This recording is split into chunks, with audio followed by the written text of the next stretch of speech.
Good morning, everyone. My name is Amy Paretsky. Today is September 22nd, and this is a meeting of the Design Review Committee.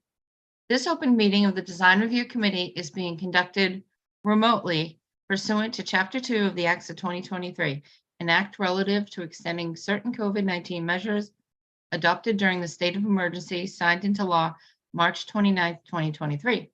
All members of the Design Review Committee are allowed and encouraged to participate remotely. The Act allows the Design Review Committee to meet entirely remotely so long as reasonable public access is afforded so that the public can follow along with the deliberations of the meeting. The public is encouraged to follow along using the posted agenda unless the chair notes otherwise. Members of the public who wish to view the live stream of this meeting may do so. Go by the Northborough remote meetings on YouTube via the link listed on the agenda. Ensuring public access does not ensure public participation unless such participation is required by law. This meeting will not feature public comment. Members, when I call your name, please respond in the affirmative. Lisa Maselli? Here. Dario DeMar? Here. And Dave Varon told me he's trying to log in. I don't know if you see him, Lori. He's calling in by phone. Oh, he's calling me on the telephone? Yes. Well, he's not calling you, but he's trying to log in by phone. I haven't seen him yet. Okay. Let's see. No messages, but he said he's trying. Staff, when I call your name, please respond in the affirmative. Lori Connors? Here. Bob Federico? Here. The chair will invite each speaker or applicant on the agenda by name to make a presentation and speak to their application. Participants will provide their full name and hold until their name is called. Each speaker will be asked to mute their phone or computer when not speaking and to speak clearly and in a way that helps generate accurate meeting minutes. Those responding will be asked to wait till the floor is yielded to them by the chair. Speakers who wish to respond to the comments of others do so through the chair, taking care to identify themselves. Each vote taken by the board will be taken by roll call vote. It is now 8:23, and today we have 309 Main Street. Welcome, everybody. Marshall, would you like to start? I'm assuming we'll share all the new information. Correct. So, well, I just lost my screen. There it is. All right. Sorry about that. So with us today, we have Tom Reardon, a local architect that we all know. We have James Tatro. We have Sam Lodiff, the owner, and we have Lara Green, the landscape person. So this is a continuation of the last meeting that was held previously. And we left, in my opinion, with two primary things to look and think about. And one was the site. I kept asking this committee, as I have asked certain other people who have written emails, why is a drive-through unsafe, either by itself or in this site? And I was just being told because it is, until without any specific facts. And then Dario presented the thought that as people come out of the drive-through and they are leaving to exit, they go over a crosswalk where pedestrians may pass to go to the picnic area with the tables set up. We did not believe that was an issue, but we have made some slight revisions to the plan that we have reviewed ourselves with, and also some have been suggested by the traffic engineer on this project. So if you don't mind, I'll ask James to share the most recent site plan, where I've asked him to remove everything except traffic, pedestrian, building, drives, parking, etc., but to remove the topo, to remove the information concerning septic and utilities. So are you able to put that, or with permission of the chair, may we put that up on the screen? Sure. Thank you. James? Okay, just trying to start sharing now. Let's- Okay, great. Second. Does everyone see the sheet? This is sheet S2, the site layout plan. With things cleaned off a little more than previously per Marshall's suggestion. And I'll just go quickly through the different changes and additions we've made. Over here where I'm circling the cursor near East Main Street, we added an additional sign such that if we ever get this big backup of vehicles at the drive-through, we have a sign directing drivers to park rather than extend the drive-through. This is near the end. You could have as many as 13 cars in the queue by the end over here. This is more than a car before that. Again, directing drivers, if there's still a queue here, please just park your car. So another change we made to the drive-through exit, I'm over by the drive-through exit with the cursor, is that we moved this crosswalk about 8 feet to the east in order to be able to clearly show that after a driver leaves the drive-through, there would be 1, 2, 3 full car spaces before encountering the sidewalk. So there'd be that much space for vehicles to see, and that much space for if somehow if there folks are walking here, that a couple of cars could queue up. And again, we have, as before, the rumble strip in the proposed drive-through exit lane. We have signs here. I'm sorry, my label for these is off. Signs indicating on both sides to the driver leaving the drive-through that there are pedestrians ahead. And this was just to have another car showing here that even after leaving there, if traffic is coming in or traffic is coming out, there's still another space for a car to wait. So we made that change to the drive-through lane. We actually had these curbings proposed to be 6-inch vertical curb before, but it wasn't clear from how we had labeled them. So we just made that explicit that the curbs in front of the car spaces are all 6-inch vertical curbs. Another change we made was that the paved walk, I think, had 2 different indicated surfaces. It's all just going to be paved walk. Now we actually slightly moved the accessible picnic table in order to be sure that we were going to be able to meet the required maximum 5% grades. They don't show on here, but we made a couple very small changes to the proposed grading to make sure that the walk was not over 5% leading this far. And we had a proposed paved surface around this of 20 by 22 feet. And it's not on this sheet, but it's on one of the detail sheet notes. We added a note calling for the specific model of accessible picnic table to be used. Actually, I was kind of shocked that all the 3 or 4 that I thought were good, but none of them had any details. But we called for this specific model or approved equal, and it has a lot of varieties of colors and texture surfaces that could be used. In addition to that, in response to what Lisa, some of the discussion with Lisa, we added a proposed crosswalk painting here to lead pedestrians. Again, if you're coming from East Main Street, you come in, you cross that entrance with a crosswalk because we didn't want to lead people past the drive-through. Go down a crosswalk again, down a sidewalk. We'd have again a painted crosswalk to lead folks through, again, series of sidewalk, crosswalk, sidewalk, crosswalk to the building itself. And I think, as Marshall's noted before, again, we have 15 feet of space on both the south and east sides of that building for folks to be ordering and milling about a bit, and et cetera.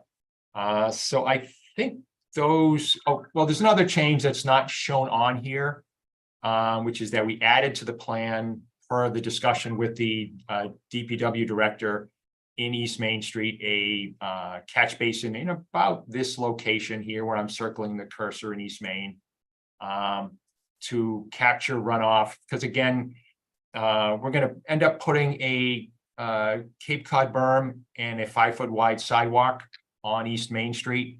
And where right now runoff on East Main Street, you know, the raindrop that falls here below the word east is just going to drop off, goes through the site, through the woods into the site, and gets picked up by the site's drainage system. Now we would have a curb and the sidewalk, and so that drainage would all be sort of running down the curb line here. And rather than have it all sort of concentrate at the entrance, like I say, we're going to have a catch basin picking up most of this, and it'll go through a stormwater filter unit, and again directed to the infiltration structure that's going to be underground where I'm circling the cursor. So again, we've made a series of small refinements to the design per the discussion with the committee and town staff. And I think those are the items that we changed, and I'll try and answer any questions if there are, or Marshall wants to go on to the next part of the presentation. Yes, if I could just summarize one thing. The notes that we had taken from the last meeting included comments by numerous people. I've already referred to Dario's concern of the safety of the crosswalk at the drive-through area. Lisa, I know, talked about accessibility of the sidewalks and on-site. Amy was concerned about the safety and what I will call there are almost like two fronts here. On the easterly side of the building, where the order window will be, there was a concern, what if somebody didn't stop and a car moved forward and there were bollards? And then there was concern about, would it block access for people who have accessibility issues? So we are. Marshall, if I could just interrupt there, I think we also in our actually beautiful picture, the rendering of the building, we actually had an inconsistency in that the picture did not reflect the existence of the 6-inch vertical curb. It was depicting it as all being basically flat and level. Right. And so we wanted to emphasize that, because we knew that the safety concern that Amy was talking about was covered, but when we went back to look, sometimes you're too close to see what you've already got, and we did not notice that the reality picture did not show that. So those are now in place. And the other thing I want to point out that we really did not emphasize last time, it's not like people are going to be on a 5-foot sidewalk when they order or pick up their food. Those sidewalks, or patios as they might be called, are actually 15 feet deep from the building before they have to step on any pavement for either a parking space or a drive-through. So if somebody's milling around and they're moving back and forth, or if they're holding a child, I don't think we have to worry about them accidentally stepping off the curb when it's 15 feet deep, the width of a typical good-sized room. So those are the big changes that we made to the site. Are there any site questions? Lisa? Yeah, just one. I see that, excuse me, that you have a proposed 3-foot speed bump in the queue. I don't know that you need it. I mean, people that are in the queue can't go anywhere if there's cars in front of them. Well, I think, Lisa, the idea was that occasionally you get the person who is Texting. hyper aggressive, hyper impatient, and to sort of, before he or she even gets to the window and is going to leave the window, to sort of make the point to that person that you're going to have to calm down a little bit here. That's what the speed bump is for. All right, I mean, I like the rumble strip idea a lot. And I think that's, I mean, I think you've done a great job concerned with my handicap people. The handicap table and the pad and all that is, that's great. Thank So- you. Okay, yep, move on to, you can move on to the next one. I have a question. Where are the lightings gonna be? Or do you have parking lot lights? Are there lights on the building? Sure. Actually, I apologize that they're, Amy, that they're very hard to see on this plan. If maybe I'll blow it up just a little bit. Each of these symbols, like I'm circling the cursor here, that little sort of circle with the little star ray, little rays emanating out from it. That's a proposed light. Proposed light near the entrance. Proposed light over here. Proposed light near the entrance again. Proposed light here. I'm gonna pan up just a little bit and give me a second. Are they lamp posts? Like, how tall are they? yes. Like 20 feet, 10 feet? I believe they're 12 with all down facing lights. But Marshall or Tom could speak also to lighting proposed on the building itself. Right, we can do that when we get to the building. Okay. Okay. So you think they're full cutoff lights? I have to confess, I'm Yes, really sure. they're agreeing, they are full cutoff fixtures. Okay. They're full night sky compliant. Yeah, the most concerning for me would be along the East Main Street, you know, with the houses back there, that they'd be full cutoff. Nope, yep, they are. Okay, are there Okay. any other questions, Amy? Lisa's got her hand up. I'm Not- sorry. If this is the right site plan to ask the question on, but I walked the site yesterday. The existing sign that is there that's going to be utilized. Yeah, Yep. right over there. Does that have any site obstruction at all caused by that, or? Oh, you want to, is it a site distance obstruction? Yeah, I Correct. mean, I don't know if it's on this plan. We can talk on it if it's going to be on another. I can just jump quickly and see if. I apologize that this is, I can blow this up a little bit. I think the answer is no, because you can see how far back it actually is. It's actually entirely within the property. So if you picture people doing typical driving, the nose of the car is just about at the gutter line. The driver's eye is about 7 feet back. So the driver's eye is probably going to be almost where I'm circling the cursor at the right of way line. So I expect that the sign is out of the way, is far enough back that it wouldn't be an obstruction. Okay, thank you. It's a good question. Dario?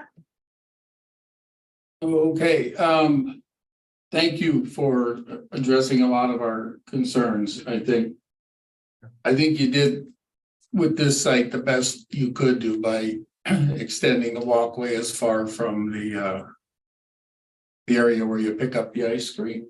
I think the 5% grade to the handicap is great.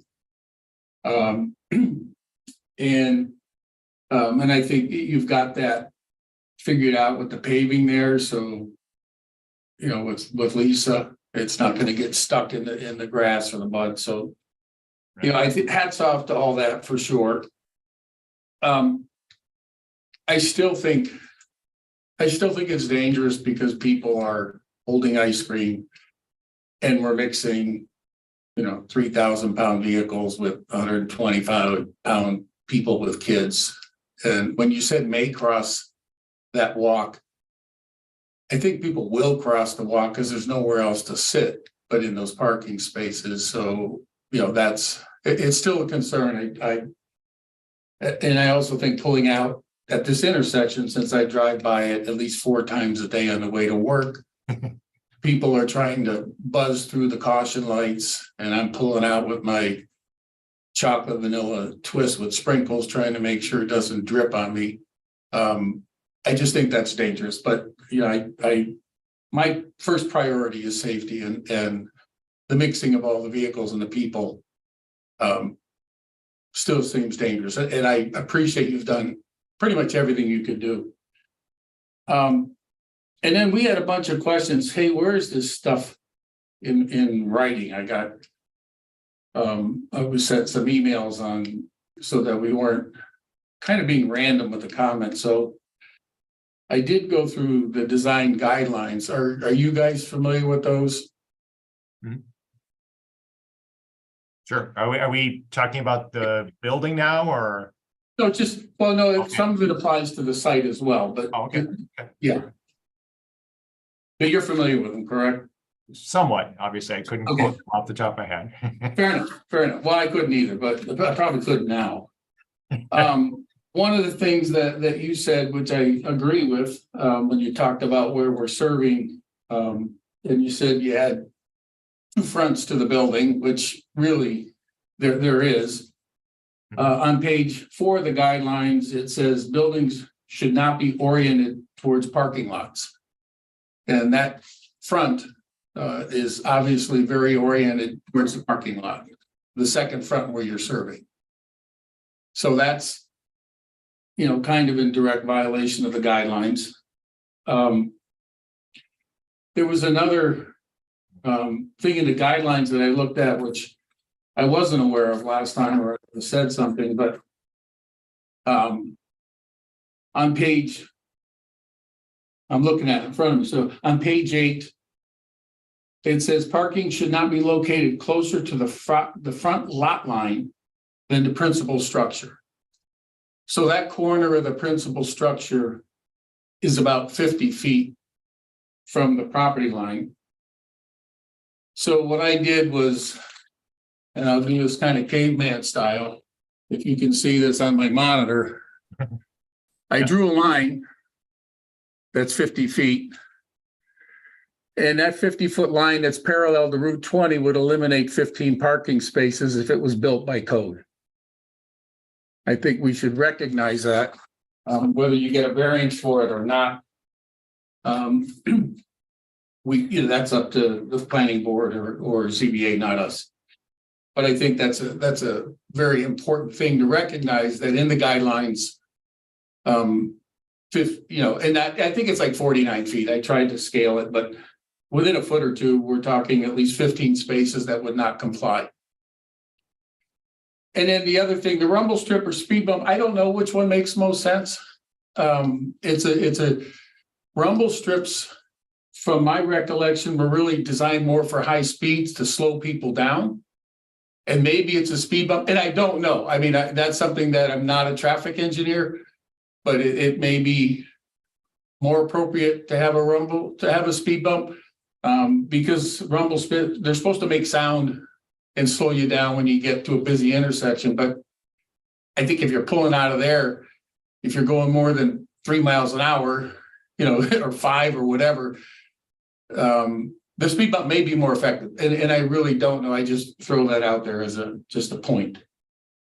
Okay. And I think that's it for me with the site. Thank you. Lisa, do you have any more questions? Site? The only other thing that I just want to put on record in saying is that I've asked about this a couple times. I think Jim and I talked about it. The entrance on on 20 it's directly across from the entrance, the exit from the Honeydew drive-through. Like if you push up the screen, you can see it. So you're on the east side of this building. As it comes out, it comes out directly across from that. And because it's kind of a mess over there a little bit across the way, it's a concern. I mean, I remember we talked about, you said, yes, that's why we moved this down. So it wouldn't be right across from that. Isn't that correct, Jim? We talked about that? What we moved was on the other side, on East Main Street, the abutter across the street, their driveway is right next to this pole number 76. And part of the discussion in the early comments was that, because we had this driveway opening, the proposed entrance onto East Main Street a little further west. And one of the comments was perhaps from that owner, him or herself or both, was, geez, this is lining up with our driveway. We don't like that.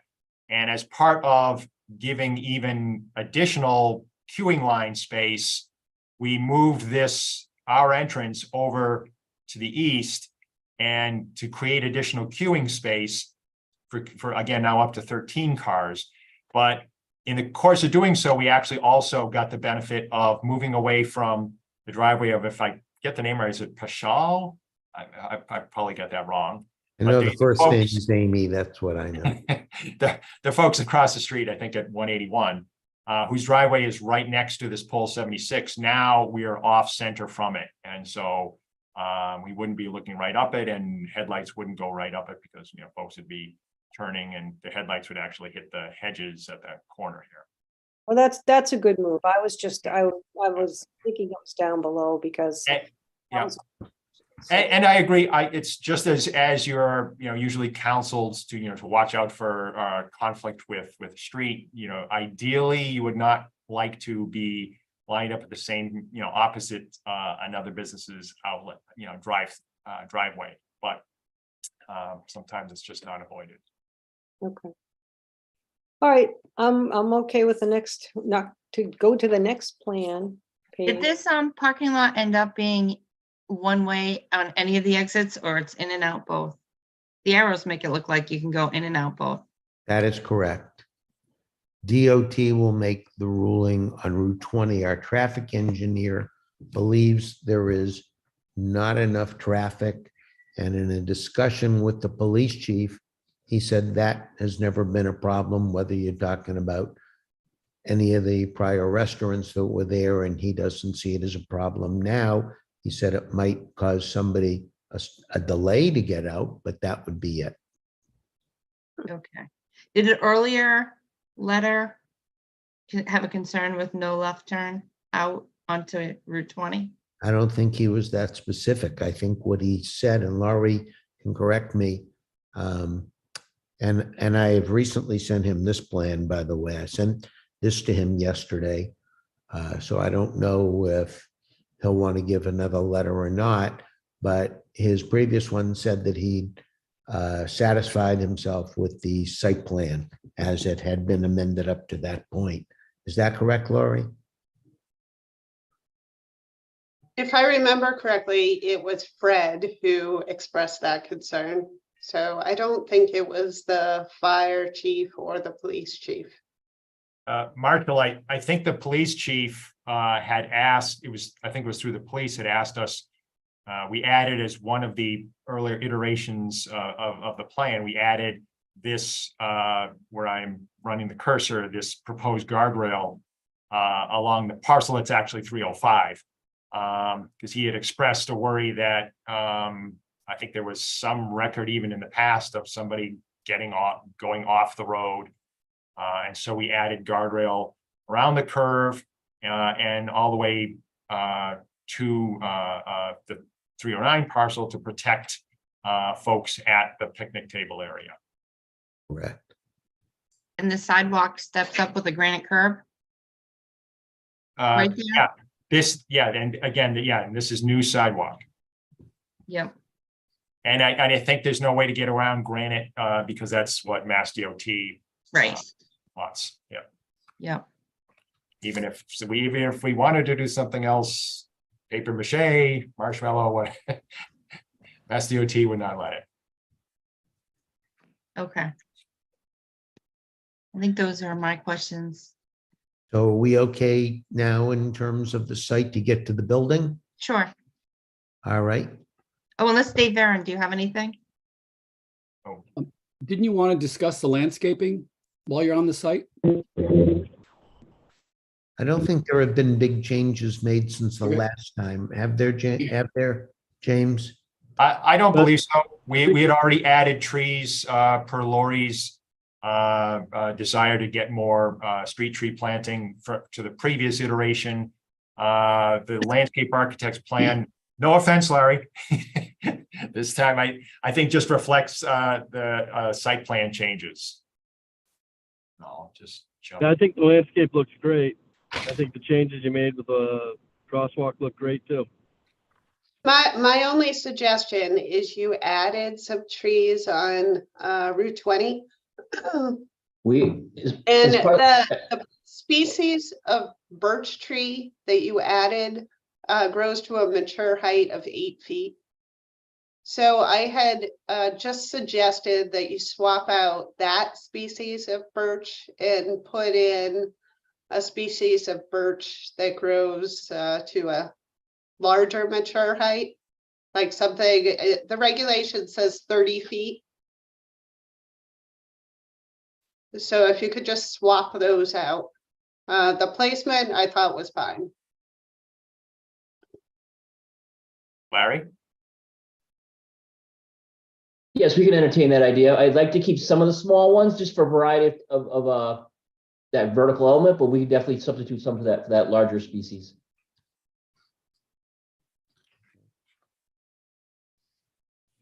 Can I just, Amy, Sure. while we have the landscaping up, is the area that's north of the words Boston Post Road, the circle, is that a retention area? Is that a retention pond, or is that just grass that has this, like a little shape to the landscaping? It's not it's not a retention pond. It's just naturally right now, it is the descent down from the channel carrying the Route 20 drainage to the culvert.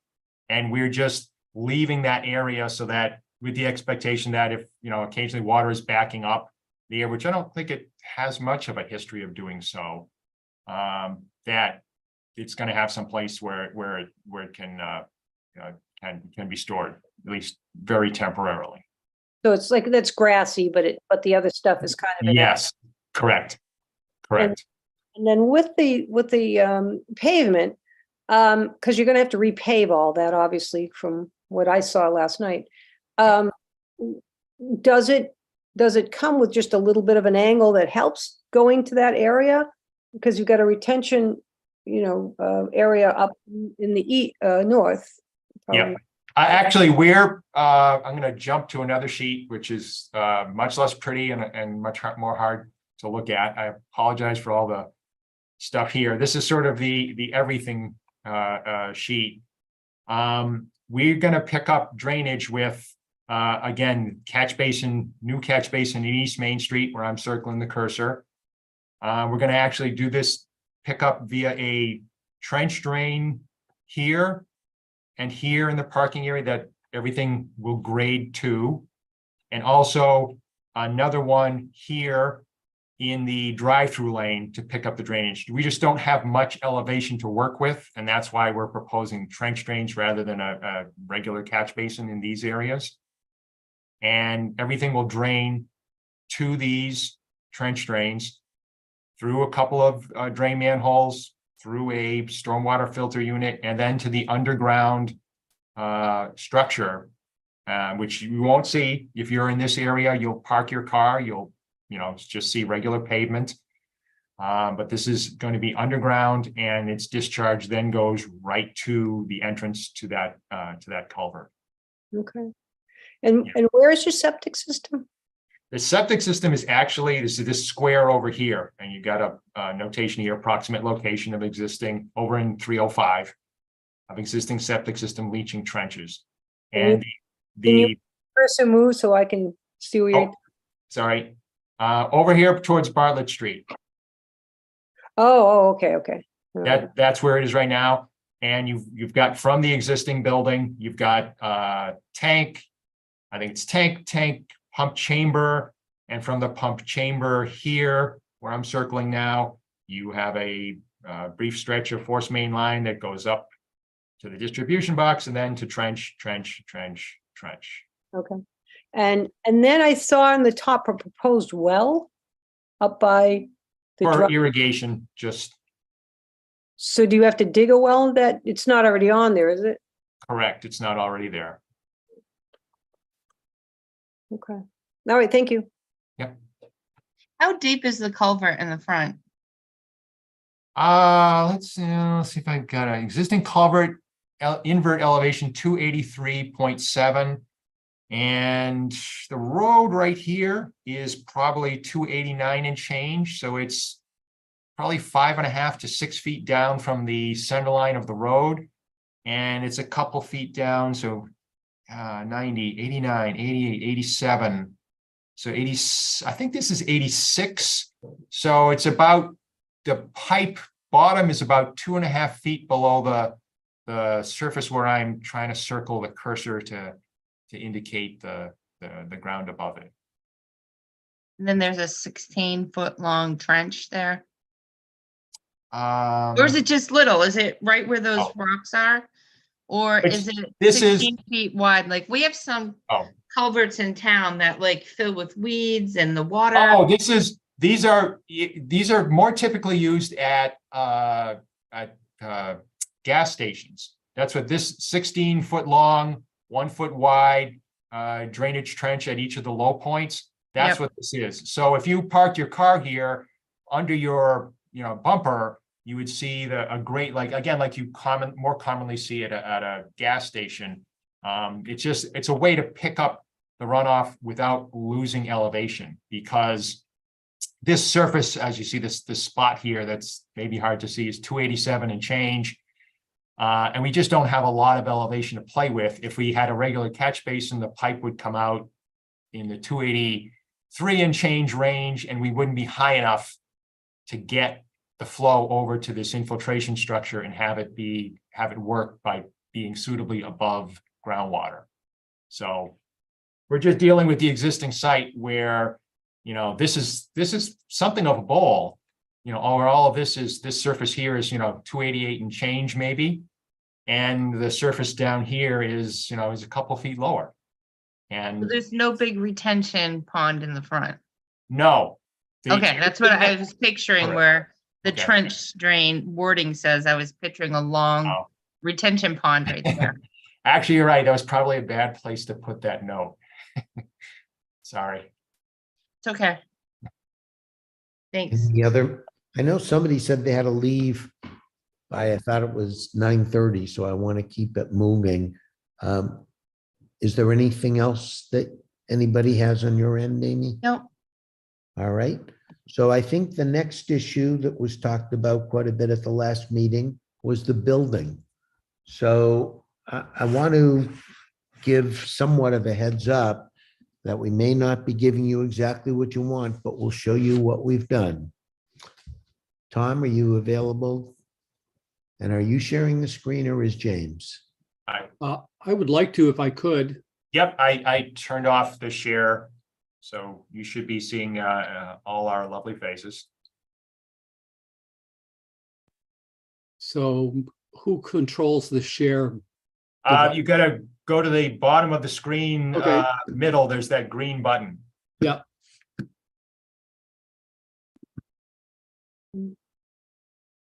How's that? Yep. Okay. My name's Tom Reardon. I'm the project architect. And what you see on the screen is the existing 309 structure, 1,800 square feet. Masonry, slab on grade, flat roof. We are continuing the existing permitted use as a restaurant, as we've discussed previously. And in my design statement, I stated that I believe this was consistent with the bylaw and design guidelines. I think we realize there are dueling interpretations of the bylaw and the guidelines. And I'd like to summarize why our design, my design, which is this particular view, is consistent with the bylaw. So I'm an originalist. I go by what the text says.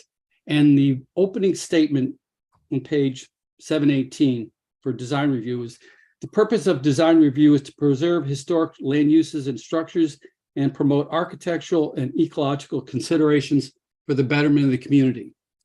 That is the purpose of design review. All the other guidelines and examples and suggestions are towards that purpose, that goal. And the original design guides were to help applicants and their designers to develop buildings, structures, designs in areas adjacent to historic structures or in historic areas. That's what the purpose of the do's and don'ts and the encouraged and not encouraged. And a lot of the features that are suggested are characteristic of what Dario would characterize, I guess, as, New England vernacular, traditional design. And the majority of the historic structures in the business districts in Northborough are from the 19th century. We have, I think, 34 houses that are 18th century, but they're not in the commercial district. So that is the predominant vernacular. And many of the newer buildings that have been added in the downtown business district and traditional neighborhood have been sympathetic to that context. However, there are 5 business districts, and the outer lying ones like Highway, Business and Business South and Business West and Business East have almost no historic structures at all. So when I say that this particular design, it conforms to the bylaw, it does to the degree that it has forward, the elevation faces the road. We address the pedestrian concerns, it has predominant landscaping. All these are in the guidelines, but because there are no historic structures in this area, the guidelines to design like a historic building are not operable.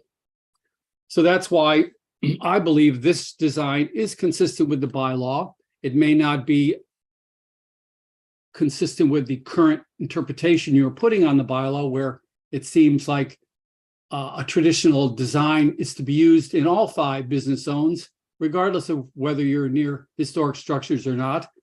And the guidelines are being treated like they're requirements, and they're guidelines. They're not enforceable. My client has also asked me to do one other quick sketch of what a minimal restoration or renovation would look like. You have the existing buildings on the right, the south and the east, and to repair the brick and replace the windows and doors on the south and add 2 or 3 windows on the east would be their other option if costs become some major concern. So that's what I have for you today. So Tom, can you bring up the building? Yeah. And the sign that's there?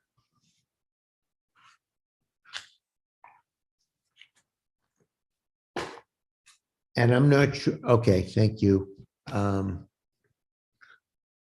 So we're going to say right off the bat, we are not trying to say that this is colonial architecture, but we do believe that when you look at the bylaw, and there is nothing in the bylaw with the term that it must be New England architecture or that it must be colonial. The bylaw was originally set up with a focus on downtown Northborough. That was the prime reason it came into play, is my understanding.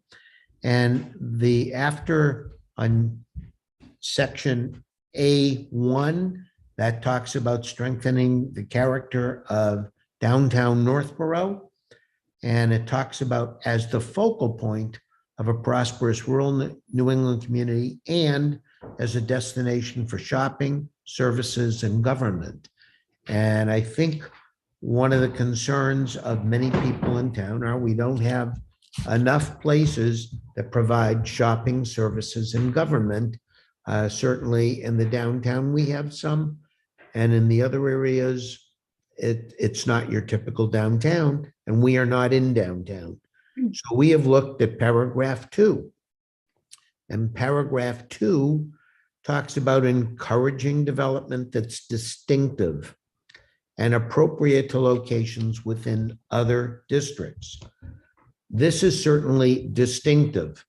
If you drive up the way to Marlboro, for example, you can find some old buildings, some relatively new buildings and hotels, and then you have a big new place that catches everybody's attention. It's fun for the community and they're proud of it, with Apex. And then as you start to come into Northborough, there are not many colonial buildings that you come across that are businesses. They are typically homes or a church, particularly as you come in from the east. And what we have here is we're not building a new building. I need everybody to understand that. If somebody were to say, okay, you're going to build a new building and then request certain things, it would be easier for my client to try to incorporate some of these suggestions. It was stated at the last meeting that it wouldn't cost any more money to put on a peaked roof. And the research that we have done, talking with different people, not just about the cost, but about the building requirements, including the Northborough Building Commissioner, that it is quite costly. But more importantly, it's not the concept that he was looking to create. The owner actually paid a design company to work with him. And together, he said he wanted to have a place that looked like it was fun, that would attract all people, but especially young people and families that would bring their kids, and that their kids would like not just ice cream, but the building would look fun. It's not big enough to have games like some of the places that are well-known in Massachusetts. It's not big enough to be a big barn. It's an existing, ugly-looking building in an ugly parking lot, and trying to make it more ecologically effective and conserving energy, that has been accomplished. There's a change to that part of the building. In terms of being distinctive and appropriate, it's certainly distinctive. Everybody would agree that. And we may differ in our opinion of whether it's appropriate or not, but the designer and the owner came up with ideas. They passed them on to Tom, and the goal was, let's use the existing building. Tom came back with this design, and after the owner sent it to the designer, the response was, this is a 10. It encompasses everything that you want, a modern twist on an ice cream pickup place that also served sandwiches and beverages, but not a walk-in restaurant. So we may differ as to whether we like it, but it is reusing an existing building, but providing a wraparound that looks an awful lot better than what it does now. And what we're trying to do is make Northborough a place that good, clean businesses will want to come into town. We want to. Marshall, I just have to, I understand what you're saying, but we do have to keep going so we don't run out of. Okay, I'll time? finish then. And that's the reason why we are not changing the design to a colonial looking building. While this picture's up, I have a quick question. That is an awful big sign. Are you gonna go for a variance, the red and orange L's ice cream on the front? I believe the definition of the sign would not include the entire thing. It would include the rectangle or square embodying the actual sign. And I feel like it's a way to get Tom? around, you know. do Tom or Bob want to add in on that? The The biggest, design of the L sign is going to have, it's the white part is the sign. It is on an orange wall. And the white part will be, I think it's got a outer edge backlit. So it's a little bit away from the wall. So I think it might be a 5-foot diameter. So I think we will make sure it conforms in terms of area and illumination per the bylaw. I know that I'm not the building inspector, but that looks like a big sign to me. Like, I don't know how you can add a wall to the side of the building and it's really a sign, but say, oh no, that's a wall. But we can't do any articulation on the roof, but we can add a big wall that's orange, saying it's a wall, but it's not a sign. Amy, that orange wall is an architectural element the definition of a sign in terms of sign area is the rectangle that surrounds the text and the logo. That is your sign. The rest of it is a architectural element. And that's where it sits. In terms of the sign itself, you know, when they apply for the permit, it will have to meet all the other regulations of the current sign bylaw. And with that, I'm afraid I have to go. I have inspections that cannot wait. So thank you. Thank you. Thanks, Bob. Lisa? Okay, so I'm going to address a couple of things. First off, Marshall talks about going down the area that has a lot of homes and mixed in on the commercial line. And one of the reasons that we have asked to have it more of a New England style, it doesn't have to be colonial because that word gets to be very inflammatory, is that it should blend into the neighborhood. This looks like an industrial building to me. Master plan has talked about modern architecture, that Northborough is not a community that is looking forward to modern architecture because it doesn't hold the test of time. I can appreciate taking a building that needs to be upgraded and look better, but I think that we've talked about this since day one. This is just not what we want to see. I don't want to drive through there, but this is not what we want to see. We asked from the beginning to change this appearance. We don't need to go down a list of how we can interpret words or, you know, my interpretation is different than your interpretation. Master plan was pretty specific, and modern was just not one of the things that Northborough was really happy about because of that factor of not having a test of time.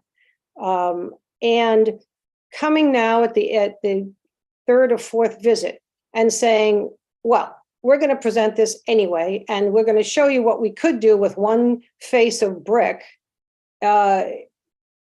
You're not ready to go to ZBA, in my estimation, because you haven't done what we've asked you to do in design review.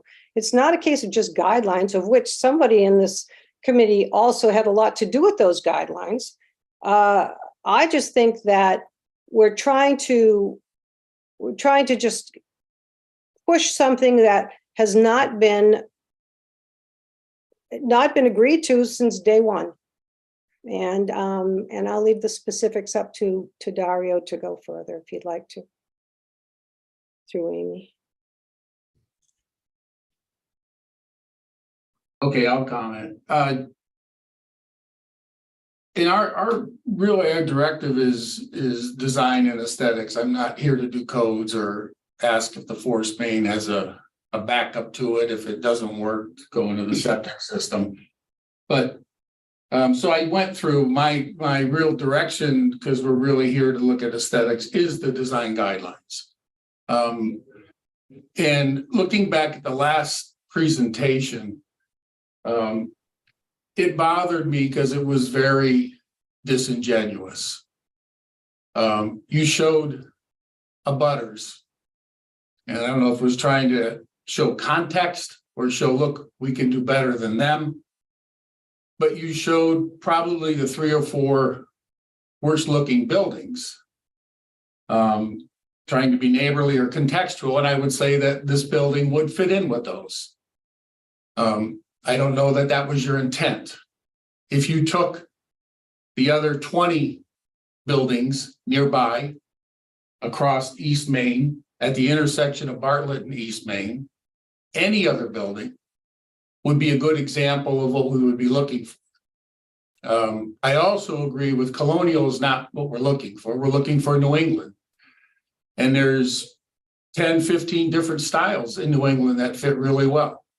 Doesn't have to be colonial. So that was a big deal. So I just went through the guidelines, and on page 15, flat roofs are discouraged on all buildings. Period. They should be pitched, gabled. Eaves should be provided whenever possible. And this is a good example of traditional New England building vernacular. Not my words, the words in the guidelines. Then there was a strong preference for authentic natural materials, specifically brick, stone, wooden shingles, and clapboard. This was drive it probably the cheapest material you could use in construction. Made of a polystyrene, a plastic, it's pretty much chemicals, which is fine. They've improved it over time. The old driveway used to have a lot of mold issues.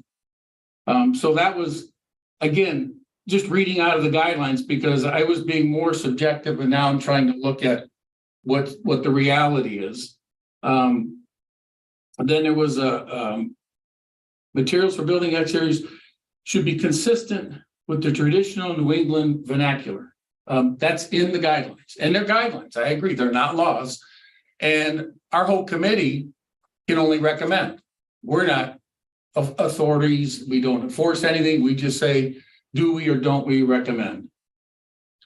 It talks about roof articulations such as dormers, chimneys, cupolas are encouraged. I don't see any of that here. And I do agree with Bob that that's a wall. But if you were to take anybody, any normal people, third graders, fifth graders, and say, what's the white thing on the building? They'll say a wall. What's the orange thing?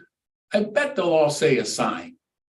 But that's kind of the intent, but the letter of the law, that's a good gotcha for you. McDonald's did that with the arches years ago, and that all went to court because it was an arch. It wasn't a sign, and that got fought.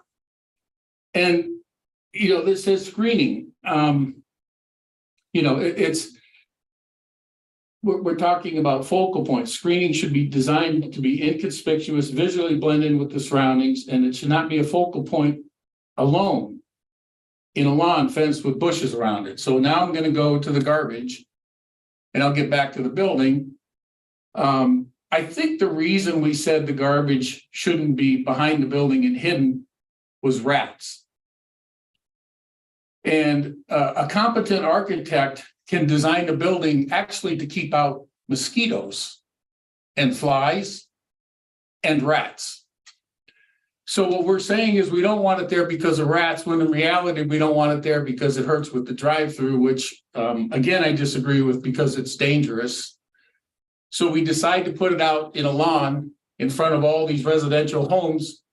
So when they look out their second floor window, they can see the dumpsters and they can get the rats, which I think is totally inconsiderate to abutting neighbors.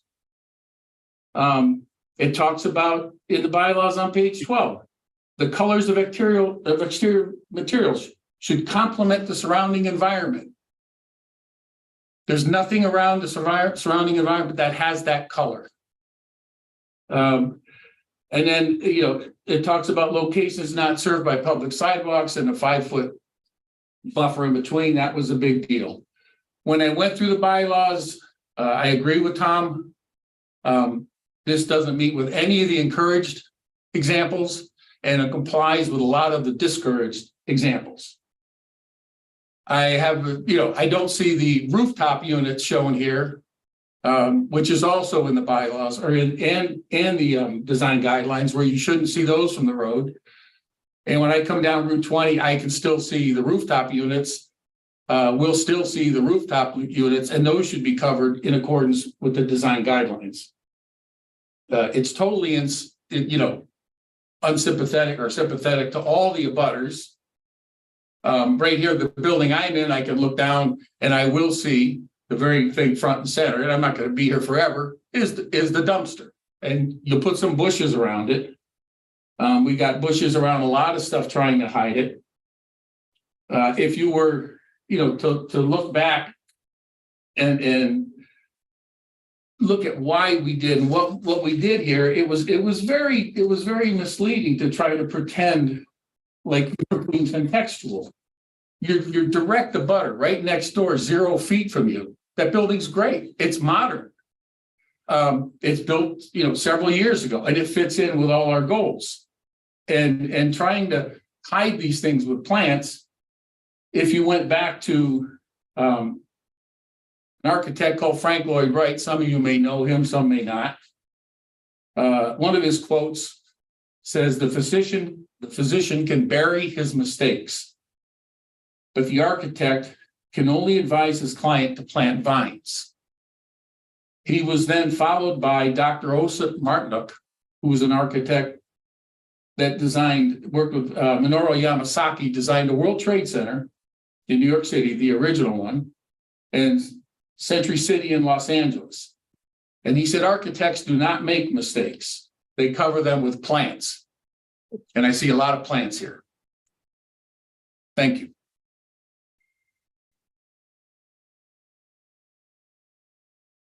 Well, as I Okay. said previously, this revisionist interpretation of the bylaw is not the way it was intended by the original authors of both the bylaw and the guidelines.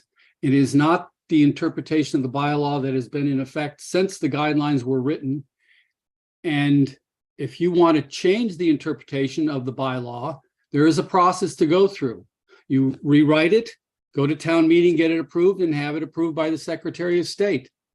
What I outlined was exactly what the bylaw says, what it was intended to do, and how it's been enforced for the last 10, 12 years. So I don't agree with your interpretation of the bylaw today. We can go back and forth on this, but I do read some of the materials used for the buildings should be consistent with traditional New England vernacular. Natural materials, specifically brick, stone, wood, shingles, and clapboard. I mean, and we've If been you're going building near through- historic houses, that's the point. When you build near historic districts or historic houses, you definitely want to follow those guidelines. That's what they were intended for. If you simply look at encourage, discourage, the encouraged, I'm not on page 11, shows the building that Dario's in right now where the neighborhood tavern is. He's upstairs there. And it shows that as encouraged. Discouraged is the flat front with no architectural detail and just I don't know, when I went through it with my eye, I looked at just the pictures, encouraged and discouraged. And it wasn't meeting the encouraged look that the bylaws had or the guidelines have. It was matching the discouraged looks, the flat roofs, the flat front. It just, and I just looked at the pictures. And I'm sorry that, there's a difference of opinion. But when I interpret the guidelines, I can easily see in the pictures what's encouraged and what's discouraged. And even that talks about complementing colors in the area. And you say that it's only for downtown, yet most of the pictures in the encouraged, it shows the Trombetta's ice cream down the street. It shows it's all of Main Street. It's Yes, commercial. It even says that the design review is for commercial areas. It doesn't say it's necessarily just for downtown. And sure, we could sit here all day and go back and forth, so we're just gonna Yeah, have so to. my client wants to stay with this design. We're not making any additional renovations to this. Okay, and then the design review committee will write a memo to send to the ZBA too, and we'll have to come up with the points that we want to send. Are there any other questions for the applicant before we move forward?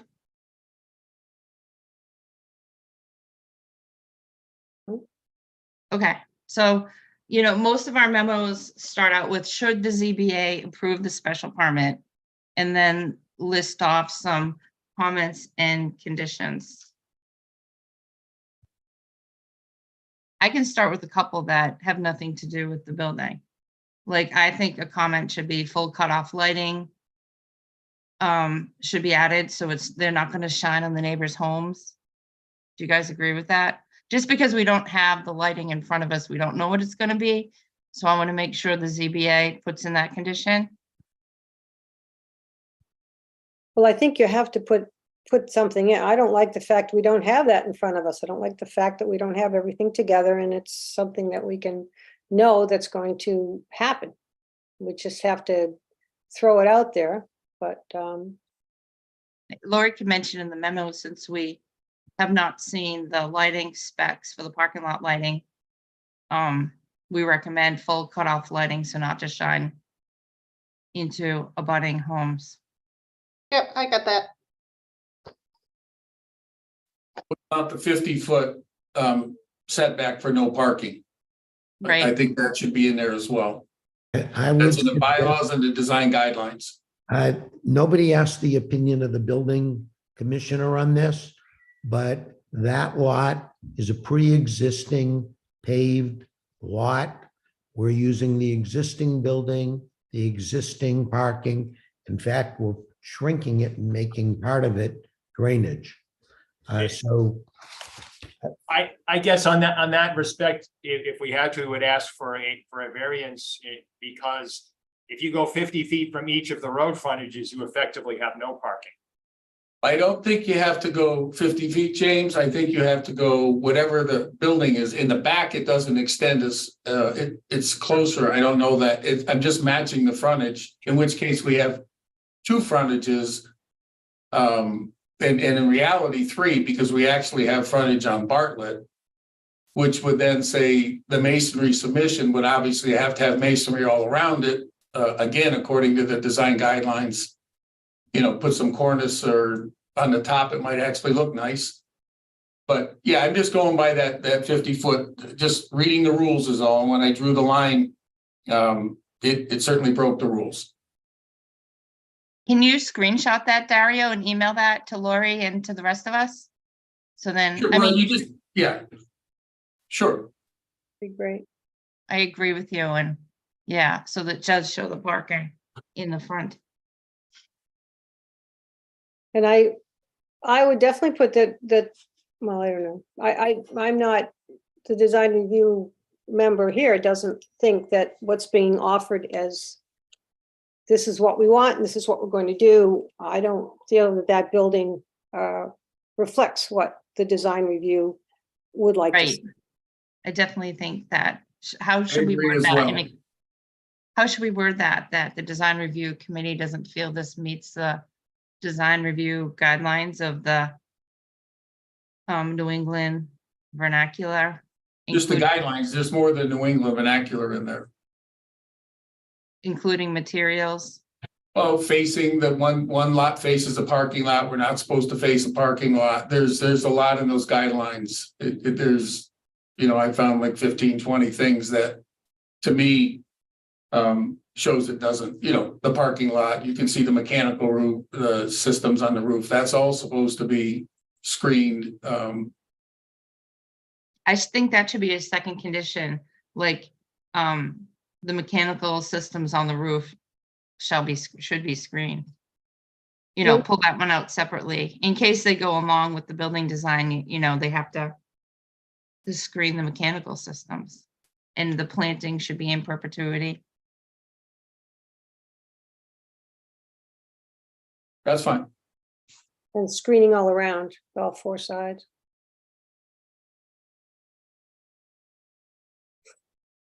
Do we want something, Lori, about the snow storage? Because the snow storage looked pretty small. If the snow storage overfills, does it get brought off site?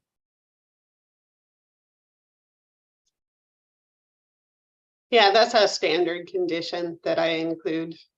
Mm-hmm. In dark sky compliant, full cutoffs.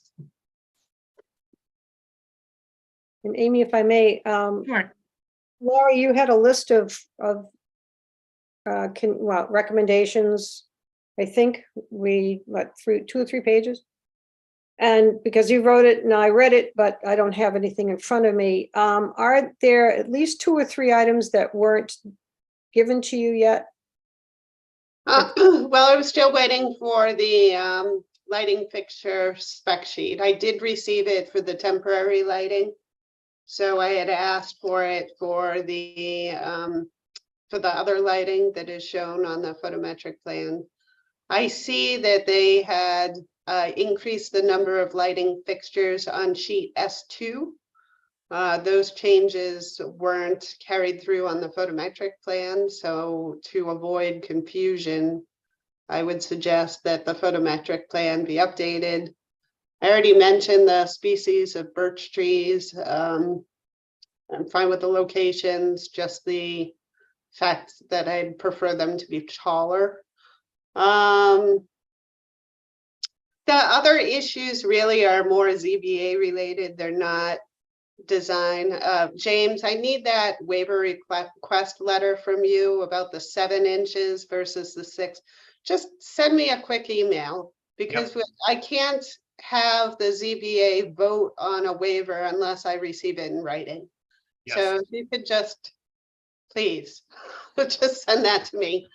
And I think that's pretty much it. I mean, I've got my letter right here.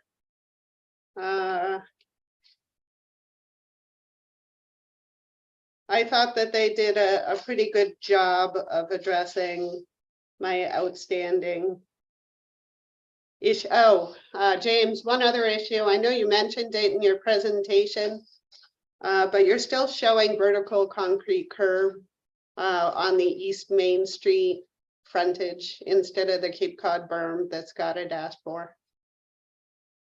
You mentioned in your presentation that it was going to be Cape Cod berm. So I just put that as a condition of approval that you fix that. Okay, sorry. And then, of course, questions about the piping, I already discussed with you. Oh, and then the other question I'm going to ask you, because I keep asking and you're not telling me. What are you doing with the existing pavement? Are you milling it? Or are you going to completely remove it from the site and install all new base and pavement? If that decision has yet been made. Okay. You know what I just noticed? We never saw what the sign, the drive-through sign was gonna look like. That wasn't even, I can make that a condition of approval. A lot of times they don't submit the signage until later and I'd just say that it has to be run past design review if you'd like to. yeah, because I mean, that was important. I think I asked the question a few meetings ago. And we, because of the fact it's going to have sound, you know, speakers and such, there's got to be some sort of a limitation put on that because it's so close to the neighborhood that sound travels and it travels more at night than during the daytime, but it's still going to travel. And we haven't discussed it. And I think that's part of the stuff we're supposed to talk about. Okay, I'll add that to the letter. Now, just off, how many waivers are actually being requested? It looked like about 5 at this point. There were different waivers going through, like when you were making your description, that was going to be a waiver, this was going to be a waiver, that was going to be, oh, application, I'm sorry, application for waivers. So we can't assume that waivers are going to be all granted. So one of the waivers was showing the existing trees 10-inch in diameter or greater. Let's see. Tree size was one.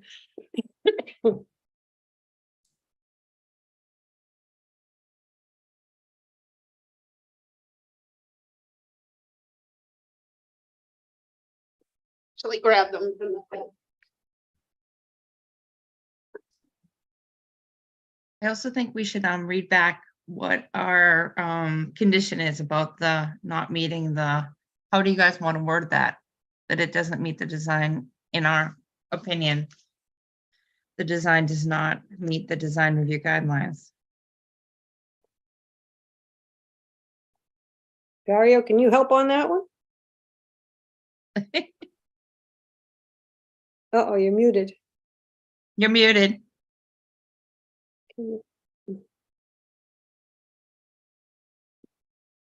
I would simply say, whoever is, I think it should go by person, but whoever disagrees or thinks it does not meet the guidelines should just say, the design review committee is voted 3-2 or unanimously that this does not meet the design review guidelines at many levels, and just leave it at that.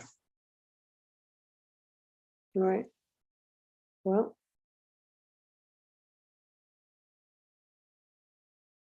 Okay. Would it be Before the, we do that condition, then I should take a vote. yeah, okay. If Dave, Yeah. yep, I see that telephone there, so Dave's still with us.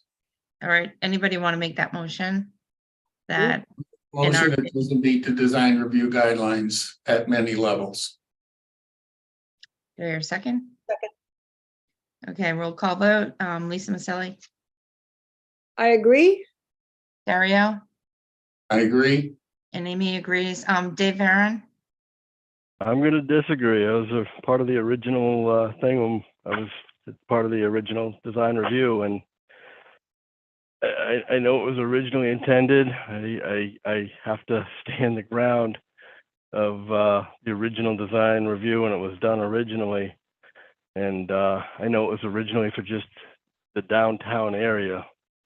So I have to stand by that because I was there. So I okay, have to disagree. okay, thanks. So it's 3-1, and if Tom and like Dave were originally on it and feel that way, I think it needs to be updated, because when I read the design review guidelines, and it should be meant for everybody going forward, when I'm on the planning board and the bylaw says the design review guidelines are for all commercial districts. And the design review guidelines encourage pictures that are outside of the downtown. So if originally Dave and Tom were on it and they felt it had to do with downtown, then I don't think it was put forth when I read the design review guidelines from an outsider new to design review in the past couple of years. So although it may have been meant originally for downtown, when I can pull out the planning board rules and regulations, it's actually the town of Northborough rules and regulations. And when you read about design review, it talks about all commercial districts. And if these guidelines are written for design review, then they would be for all commercial districts.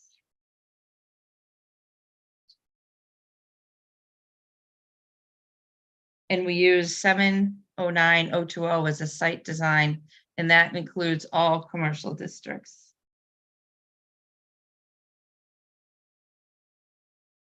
Design review by the design review committee shall be required as part of the site plan approval or special permit in any business district, new construction, exterior alterations, or expansion of any commercial, municipal, institutional, or multifamily structure.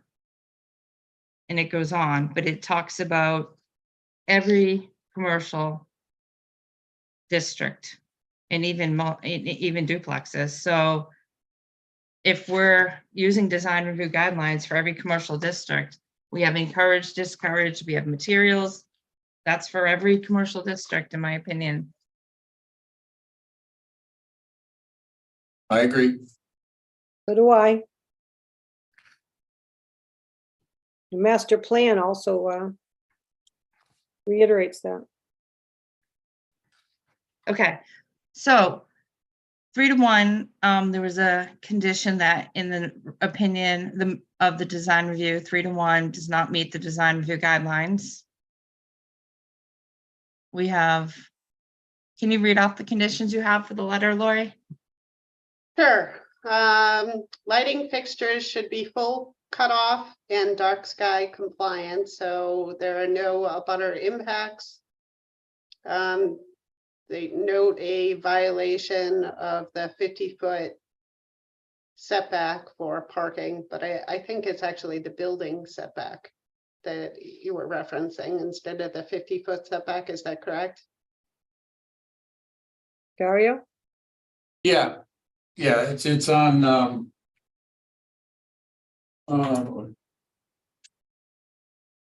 it's in the guidelines. I can get the page for you over here. I think it has to do with no parking in the frontage. Right, Or in yeah. front of the principal building or, Right, and it refers to 79020D1A. Building should not, I'm sorry, be ordered towards parking. I'm on the wrong one. Parking should not be located closer to the front lot line than the principal structure. Okay, on page 8. And this principal structure is like, it's around 50, it could be 49, but and if you continue that line along Route 20, at least 15 spaces don't comply. then the next one I have is the building does not meet the design review guidelines at many levels. Voted 3-1 by committee members. Rooftop mechanicals should be screened. The typical condition that I put in regarding when snow storage areas are full. So I just didn't write that out. And then the menu shall be submitted, or recommends that the menu shall be submitted for review of the design review committee Menu sign? The menu, prior to issuance of a building permit. all right, so the menu sign. Yeah, because we don't need to see the real menu. But the sign, yeah. And what about the garbage? Are we gonna, that's supposed to be inconspicuous and, you know, the rat argument is kind of insane. I mean, the building I'm at now, the garbage, I think it's 6 feet from the building. There's a huge restaurant downstairs, haven't seen a rat. If you go next door to us at Vina's or Charlie's, there are garbage cans 15 feet from them, no rats, and pretty much every restaurant on Route 20. This would be the exception where for some reason the rats could get in if the dumpster was closer, but instead we decided to put it out where it's highly visible from every direction, including the second floors of all those houses and this building. At the primary focal point intersection, the first thing you see when you're coming down Route 20 heading west is the dumpster. Could have a nice fence and certainly some bushes around it. People know what that is.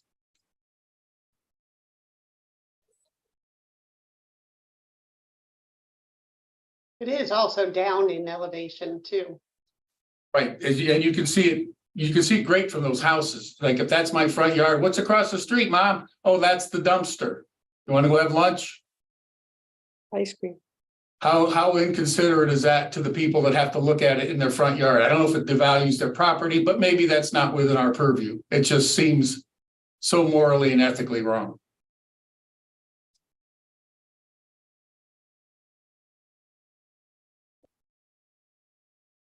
Nobody here would want it in their front yard. Yep, I agree.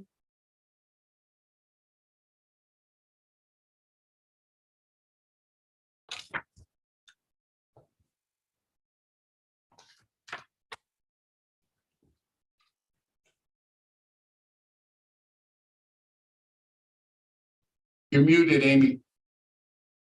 Sorry, I agree with the dumpster. Also, if the special permit is approved, it should run with the applicant. Like, I don't know what the ZBA is gonna do or not, but if they approve it, then I think it should run with the applicant. Or I can send that, to them. It's not really design review. Yeah, I was just gonna say that that really isn't a design review issue. Okay, But if you want to suggest it as a individual. yep. Okay, So, and you And- put in the lighting plan, right? Laura, you put the conditions was in the lighting plan, that's one of them as well. Full cutoff, dark sky compliant. and the plants in perpetuity. Sure. Yeah, I got that in there.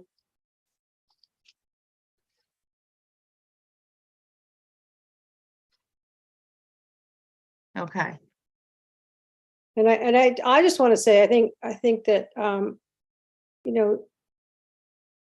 we appreciate the amount of work that you put into this. I don't think that's an issue. We do appreciate it. It's just from day one, design was never changed. I mean, when it first came to us. So I don't want you to think that we're just, trying to find little things. I think you did a nice job working with the landscaping and all that, but it doesn't fall within what we think we're supposed to be looking out for. So I agree. If I could just give a couple sentences, I stated earlier that what the owner is looking for is a modern twist of the old traditional ice cream store. And we all grew up having ice cream places that we liked and we would go to. And this is not a regular restaurant. It's a reuse of an existing building. The parking lot there, everybody's driven by it. The building and the parking lot are an eyesore. There's lots of pavement. It's a crappy old building. The section that shielded the old roof had to be taken down at one time because it was just infested with insects and rodents and it was rotting away. And we did hear that to put something like that back up was going to be an enormous amount of money in comparison to what he's doing. And I hear where the design review is coming from. They would like to design the buildings. I think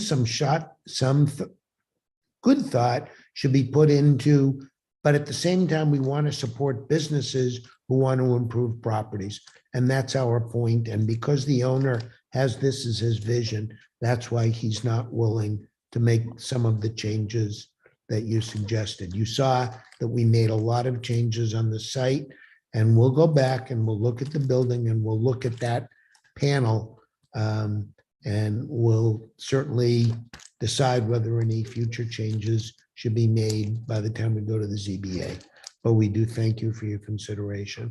I hope you will also, the same as you're voting negatively on the design, I hope you will also give your opinion, since we've spent quite a bit of time on the site. That's one of the special permits, and I haven't heard anybody in your conclusions or your votes talk about that. I think that should be taken into account as well. Thank you.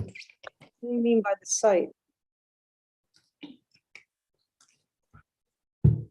What I'm hearing you say, both in the discussion at the prior meeting and earlier today, and in the guidelines and in the bylaw, it looks at the bill. We're not saying you can't do anything other than look at the building.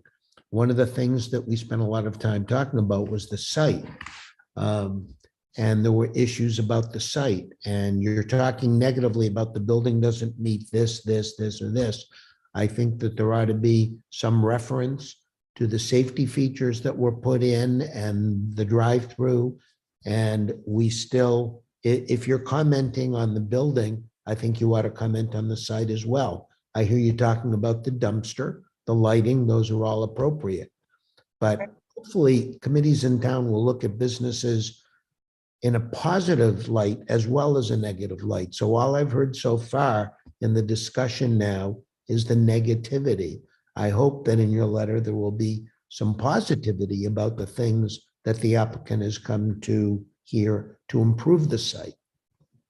Thanks. Well, I have to say that when you're asking about the drive-through, and I've said it since day one, this should not be a drive-through. If they would turn the drive-through away and make it just a regular ice cream shop that you drive in, park your car and you go in and get your ice cream, that's wonderful. But this safety issues, Jim has worked really hard to work around those. I do appreciate that, but the drive-through, absolutely not. It doesn't make safety, in my mind, ice cream drive-through to Route 20 in that location, absolutely not.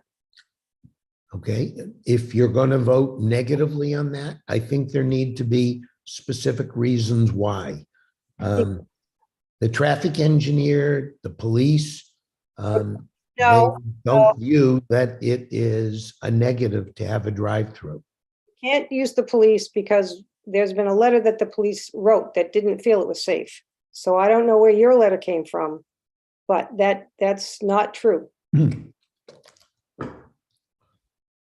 Okay. Yeah, it's just one of those things that's intuitive, mixing vehicles and people with probably the worst disruption you could have in your hand in a restaurant. If you go to Dunkin' Donuts, you put the bag of donuts on the seat and you put the coffee in a coffee holder. Here you got the melting ice cream in your hand, and so do the people at the counter. I truly believe it's dangerous. I also appreciate you did everything you could do to make it safer. But you guarantee us no one will get hit. That's fine. You give them 10 million bucks if they do, I'm on board. But I think it's a matter of when and not if. There's either an accident on 20 or an accident on the site. That's what I believe in my heart, regardless who goes here, especially with ice cream. I'm not going to change anybody's mind. I will just say, I think we have to look at what the design review committee is for. And some of the things that have been brought up today, I think are way beyond the purview, and you're entitled to your opinion and your recommendations, but I'd like to keep it on point. I agree. Yeah, and you just asked Marshall what we thought about it, so that's why they gave their opinions. So you asked what they thought, and I agree that what Lisa said too, and Dario said that James worked really hard to make it as safe as possible, but you know, if you want to vote and a condition or a comment on what we think about the drive-through, then we can say that we thank the applicant and they did everything they could to make the drive-through safe, but in our opinion, mixing the ice cream with the pedestrians and the cars is not a safe. Well, to carry that a step further, if they sold only their sandwiches or salads to go, would it suddenly become safe? It would be safer, but not safe. And this is where Well, because you're crossing committee has not people, answered why you think it's not safe.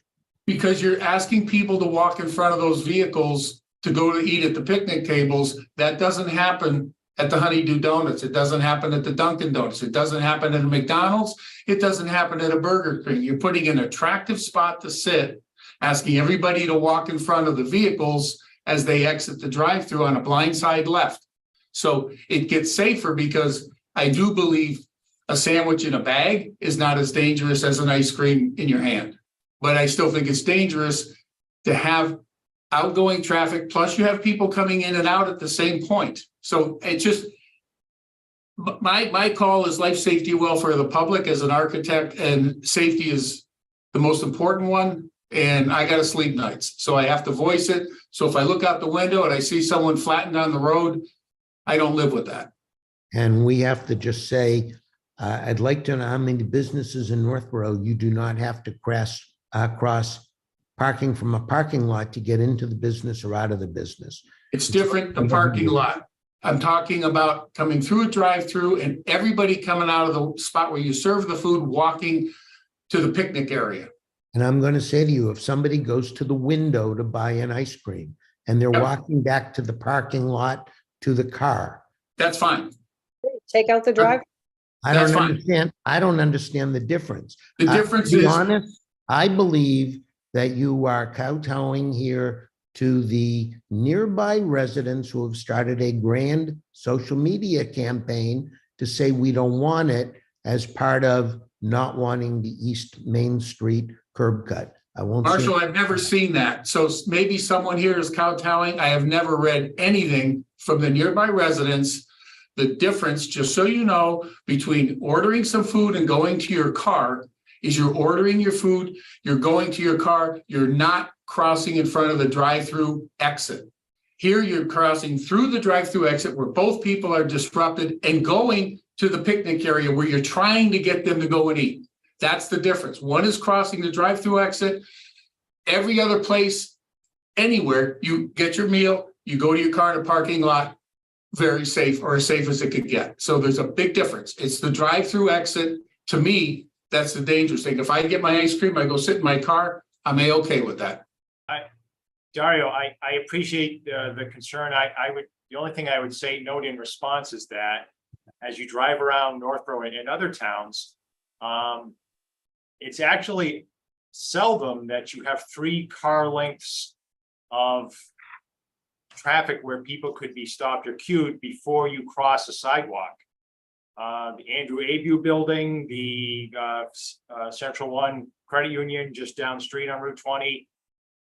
You're going to have pedestrians cross in front of you before you hit 3 car lengths.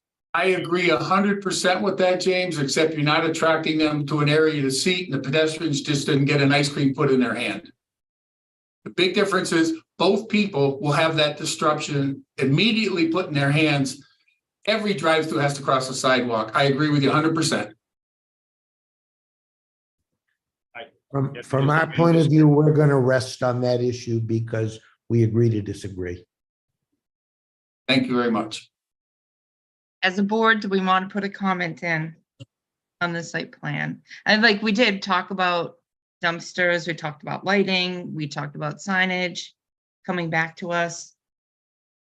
And We I, want to make a comment that, you know, we appreciate all the work that the applicant put into the drive-in, but still feel it's not safe. Or something to that opinion. and I, I'm and I, okay with that. yeah, and I mean, I still feel that the driveway to driveway from Honeydew to this one is very dangerous. It's right across from it, so. But, I mean, I think we've made, I think that's fine, what you said, Amy. Okay, I see Lori, you have your hand up. You're muted. The only thing is, I just wanted to get back to you folks. You were asking about the waivers. So I finally found the paperwork. So we already talked about the identifying the trees of 10 inches or greater. There was another waiver request from the traffic impact study, but that's null and void because they ended up doing a traffic impact study. And then there was a waiver request having to do with the placement of the trees, required trees. So the bylaw says placement within every 25 feet, and they didn't want to do it. They wanted to group them in areas.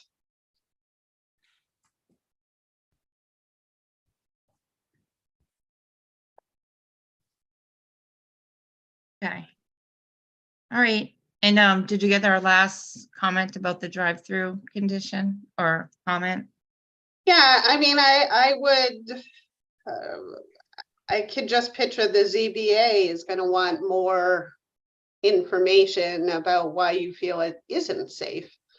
So You can I think email them and Amy, it's ask them to very watch. simple. you just don't think that driving with an ice cream cone and You're having mixing, pedestrians walk. I think the main reason, Lori, simply put, there's three things that add together. You're driving with an ice cream cone, you're walking with an ice cream cone, and the people that are walking are being attracted or drawn to cross the vehicles. So you're mixing, you know, cars and people that are both distracted. And it's not just walking out to a sidewalk on a public street. You're going right over there to sit on the picnic table, hoping you get the last one, because I do hope they're successful. But you're very distracted, and I think ice cream is one of the most distractive things because of the fact that the minute you get it, it melts. And you're saying, all you people, we want you to cross in front of the people leaving the drive-through so you can go sit down on the picnic tables. That's much different than walking across, leaving any drive-through, crossing a public sidewalk, going onto a public street. So I would just say mixing vehicles, ice cream, and the customers being forced to cross to get to the picnic tables. Should you say forced to cross the blind side left? Is it that? I mean, that always stands out. Is it That's fine. You know, they have like 50 feet or 60 feet, but yes, you're still leaving, not knowing there's people until you get around the corner.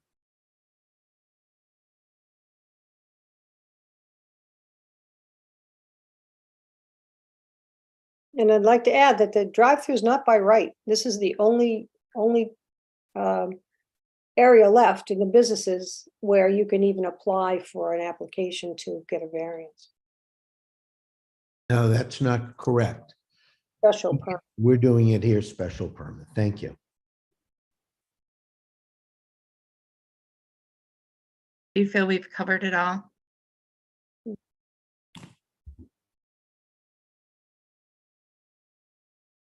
I think so. Yep. We do appreciate it and we welcome new business. My sister started a new business in another town and I asked her, you know, what she thought of the sign bylaws or design guidelines and everything. She said she didn't have any problems. She just followed the, you know, guidelines, followed the bylaws, and she did what they said and she opened her business. So I feel like we're not trying to push away a business. We're just trying to follow the guidelines and the bylaws and the master plan and listen to both businesses and residents. I would love the ice cream here. I agree with you 100%, but we pretty much said what we said from day one and pretty much got ignored.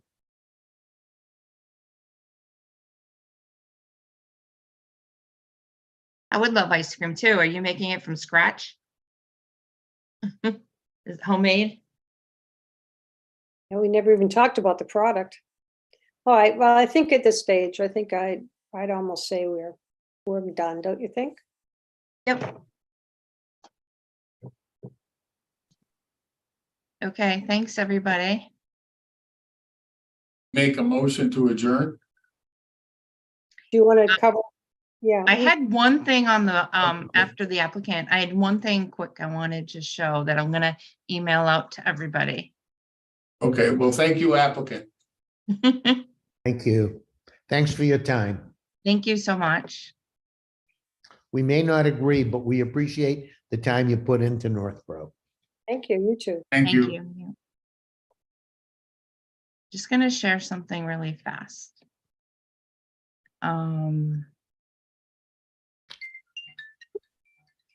Hopefully this is it. I had mentioned on the agenda about sign bylaw update and guidelines. And, oh, that's not it.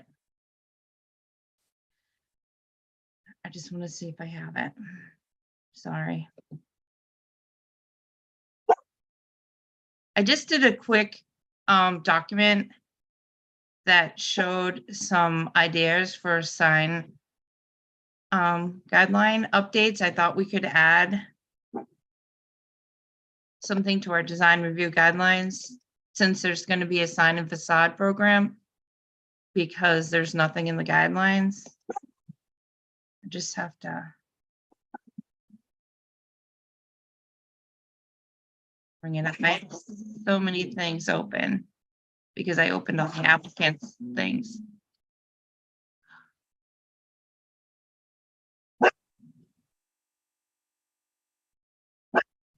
Sorry.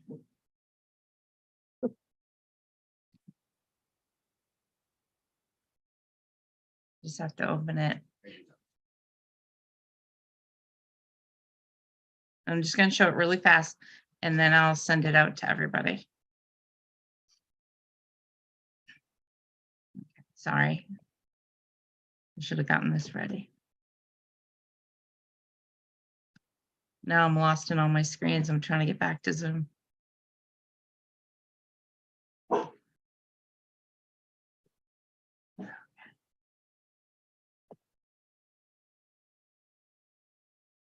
All right, it's just quick. I'll just show it really fast and then I'll send it out. I don't want to waste everybody's time.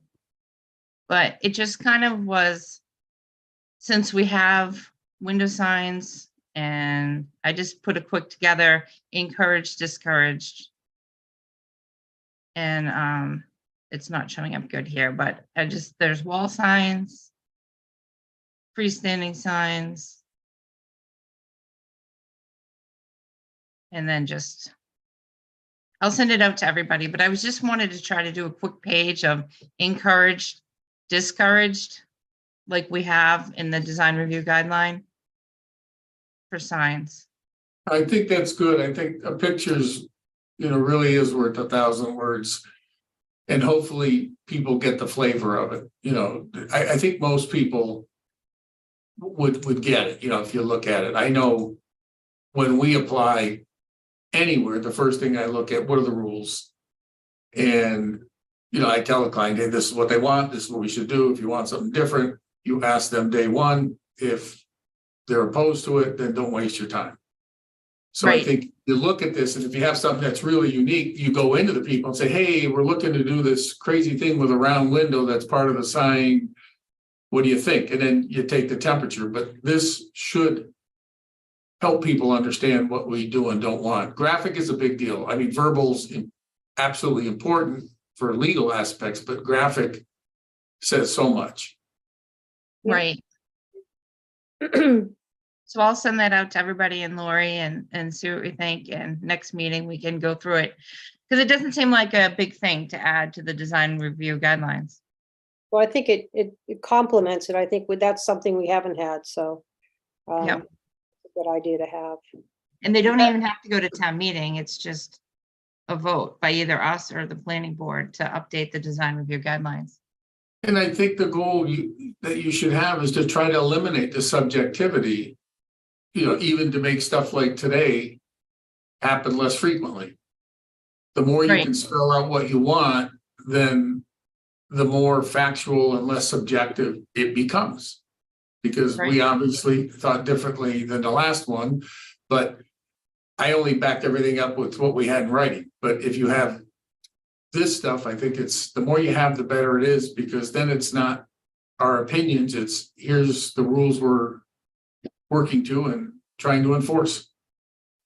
I Right. would make one suggestion. Although I have no issue with including Northborough properties in the encouraged category.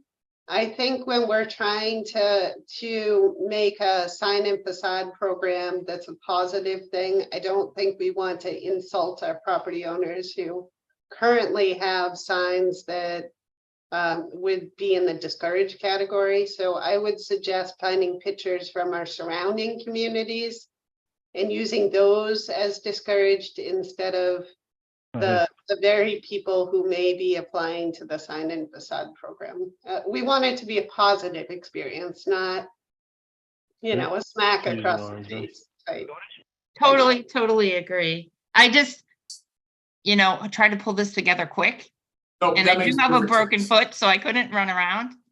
So I just wanted to try to get it out quick and.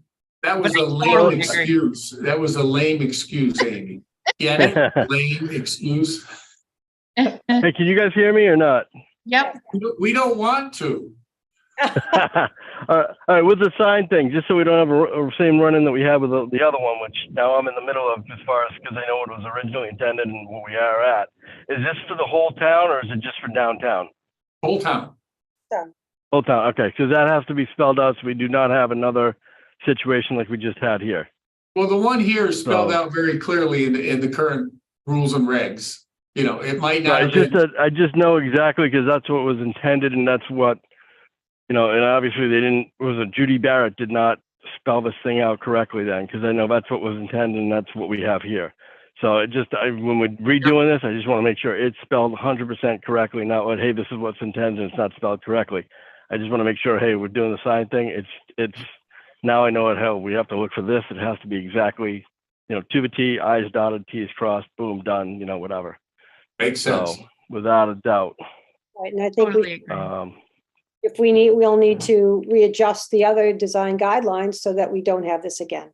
So we'll go back. Exactly. And that'll have to go back and you guys or whoever's, I don't think it's us because we just did whatever and then it got passed to whoever. I'm not exactly sure the whole process of that, but that has to then go and get redone or, reapproved or whatever the process is to get that changed. It has to Right. be approved by the planning board.